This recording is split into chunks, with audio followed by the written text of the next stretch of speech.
বুধবার 20 মার্চ থেকে রাজ্যের মন্ত্রী অরূপ বিশ্বাসের ভাই স্বরূপ বিশ্বাসের আলিপুরের বাড়িতে তল্লাশি শুরু করেছে আয়কর দফতর। সেই তল্লাশি শেষ হলো শনিবার 23 মার্চ সকালে।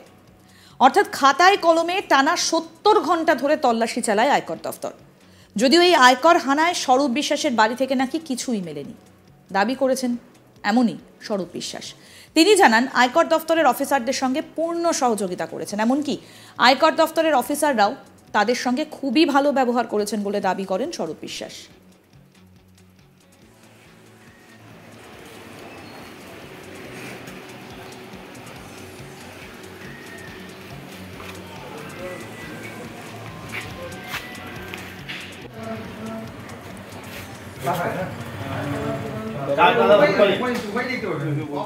আগামী 4 এপ্রিল ফের ব্যালেন্স শিট, ব্যাংক অ্যাকাউন্ট স্টেটমেন্টের মতো নথি নিয়ে আয়কর অফিসে সশরীরে হাজিরা দিতে বলা হয়েছে। যদিও এই 70 ঘন্টা ধরে আয়কর হানার ঘটনাকে রাজনৈতিক ষড়যন্ত্র বলে দাবি করেছেন স্বরূপ বিশ্বাস। প্রসঙ্গত বলি, বুধবার সকাল 7টায় ফ্ল্যাটে ঢুকেছিলেন আয়কর কর্তারা। তারপর থেকে টানা তল্লাশি চলেছে। শনিবার ভোর 4:45 নাগাদ আইটি টিম স্বরূপের ফ্ল্যাট ছেড়ে বেরিয়ে যায়। সূত্রের খবর, কয়েকটি রিয়েল এস্টেট সংস্থায় আর্থিক অনিয়ম সংক্রান্ত বিষয়ে স্বরূপের বাড়িতে এই তল্লাশি অভিযান চালানো হয়েছে। প্রসঙ্গত বলি, কেন্দ্রীয় এজেন্সিকে দিয়ে তল্লাশি অভিযানের ঘটনায় স্বরূপ বিশ্বাস ছাড়িয়ে গিয়েছেন সকলকেই। এর আগে নিয়োগ দুর্নীতির ঘটনায় বড়ইয়ার তৃণমূল বিধায়ক জীবনকৃষ্ণ সাহার বাড়িতে টানা 65 ঘন্টা তল্লাশি চালিয়েছিল ইডি। তারপর তাকে গ্রেফতার করা হয়। টেলিফোনে স্বরূপ বিশ্বাস কি জানালেন, আসুন শোনাই আপনাদের। স্বরূপদা, আপনার বাড়িতে 3 দিন ধরে ইনকাম ট্যাক্স ডিপার্টমেন্ট রেড চালালো, আজকে ভোরবেলা তারা বেরিয়েছে। টানা 3 দিন ধরে আপনার বাড়িতে তল্লাশি, কি বলবেন? দেখুন, এটা তো সমস্তটাই আপনারা জানেন যে অপোনেন্ট যারা আছেন তাদের বিরুদ্ধেই এগুলো করা হচ্ছে, এটা ষড়যন্ত্রমূলক।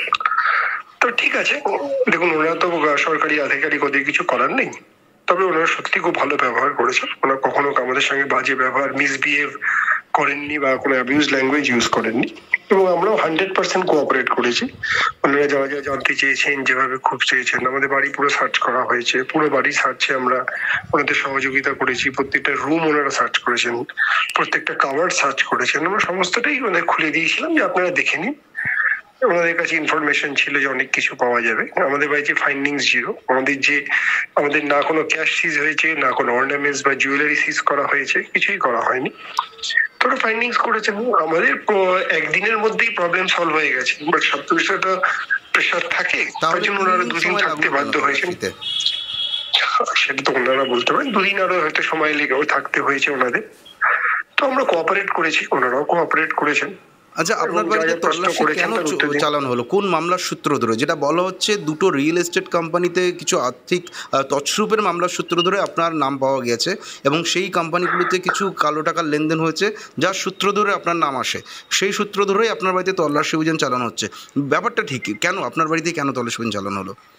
আমার বাড়িতে কেন তল্লাশি হচ্ছে তার তো কোনো এক্সপ্লেনেশন আমাকে দেননি। বলেছেন আপনার বাড়িতে সার্চ করবো, আমরা সার্চ করেছেন, যা যা ডকুমেন্টস চেয়েছেন আমরা কিছু প্রডিউস করেছি, কিছুটা বলেছি ব্যালেন্স শিট, বাদ বাকি আমাদের প্রফিট এন্ড লস যা যা চেয়েছেন ওগুলো তো রেডিলি অ্যাভেলেবেল থাকে না, তো ওগুলো বলেছি আমরা করবো। কিন্তু কোন মামলার সূত্র ধরে বা কেন তল্লাশি চালানো হচ্ছে এটা জানানো তো প্রোটোকলের মধ্যে পড়ে, আপনাকে কি জানানো হয়নি? না, এগুলো নিয়ে আমাদের কোনো আপনি প্রশ্ন করি। আচ্ছা, তার মানে আপনি বলছেন যে কোনো ডিউটি বাউন্ড করেছেন ওনারা? হ্যাঁ, কোনো ক্যাশ বা কিছু সিজ হয়নি? না ক্যাশ, না জুয়েলারি বা অর্নামেন্টস কিছুই সিজ হয়নি। আচ্ছা, আপনাকে কি আবার আসতে বলা হয়েছে? 10 দিন পর ওই balance sheet and all profit and loss বাদ বাকি যা যা ফর্মালিটিস আছে ওগুলো করার জন্য। বুধবার 20 মার্চ থেকে রাজ্যের মন্ত্রী অরূপ বিশ্বাসের ভাই স্বরূপ বিশ্বাসের আলিপুরের বাড়িতে শুরু হয়েছিল তল্লাশি আয়কর দফতরের। সেই তল্লাশি শেষ হলো শনিবার 23 মার্চ সকালে। অর্থাৎ খাতায় কলমে টানা 70 ঘন্টা ধরে তল্লাশি চালিয়েছে আয়কর দফতর। যদিও এই আয়কর হানায় স্বরূপ বিশ্বাসের বাড়ি থেকে নাকি কিছুই মেলেনি, এমনটাই দাবি করছেন স্বরূপ বিশ্বাস। তিনি জানাচ্ছেন যে আয়কর দফতরের অফিসারদের সঙ্গে পূর্ণ সহযোগিতা করেছেন, এমনকি আয়কর দফতরের অফিসাররাও তাদের সঙ্গে খুবই ভালো ব্যবহার করেছেন বলে দাবি করেন স্বরূপ বিশ্বাস।